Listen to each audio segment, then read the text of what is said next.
Podge satin, because what I'd like to do then at a later date is add one layer of gloss. I am actually going over the lace as well, as you can see, because I want it all to look as though it's at home. I don't want any bits and pieces floating around. I want it all to feel texturally that it is meant to be where it is. Again, because it's lace, you know, you want to be able to dust, and especially if it's something that you're using as a display, you want to be able to wipe over it once in a while to keep it fresh. And if you put the Mod Podge over, as I am now, it does allow you just to very, very gently wipe over the project and keep it in good order. I wouldn't suggest sprays and detergents and that kind of thing, but certainly a damp cloth would just keep it where you want it to be. Each layer of the Mod Podge actually strengthens your box and gives it that extra layer to keep it safe.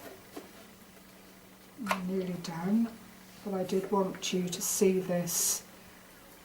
It won't look very different once I've put the gloss on it, even though the Mod Podge is on quite thickly at the moment in very short shift. It does soak into the paper, it does dry, and it dries clear.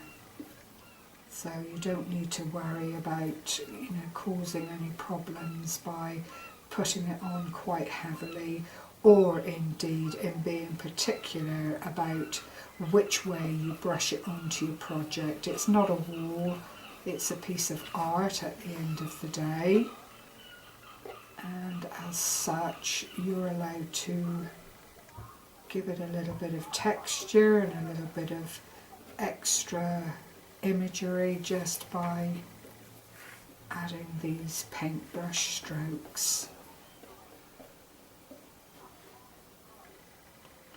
One last little bit there, and I believe I've got one more panel to do. It's up to you whether you choose to Mod Podge the inside of the box as well. I probably will, because I do like things finished in a nice way, and if it is holding bits and pieces, then I wouldn't want those bits and pieces to damage the inside of the box, obviously.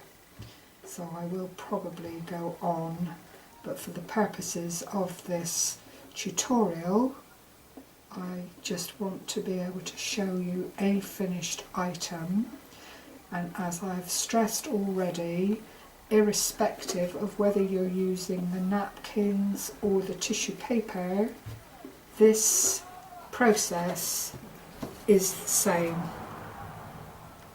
If I pop the lid on, the lid is already finished. I hope you can see the gloss colour here, the sheen on the lid.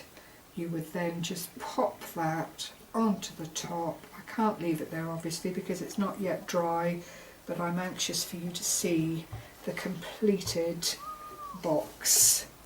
I haven't got a rotund or anything, but hopefully you'll see. Gary, can you make sure that I'm in shot? Hopefully you will see the raised roses.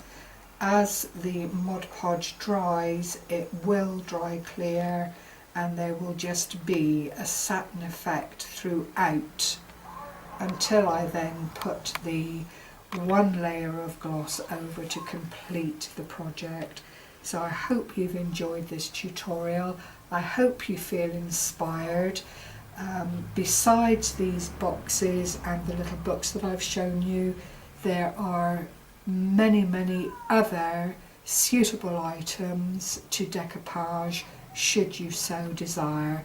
Please go along to Handy Hippo at www.handyhippocrafts.com and .co.uk, sorry, or is it .com? Sorry, tired. Do check them out and just go into craft supplies and it comes under decoupage and papers, and you'll find the boxes, there are hearts, all at extraordinarily good prices.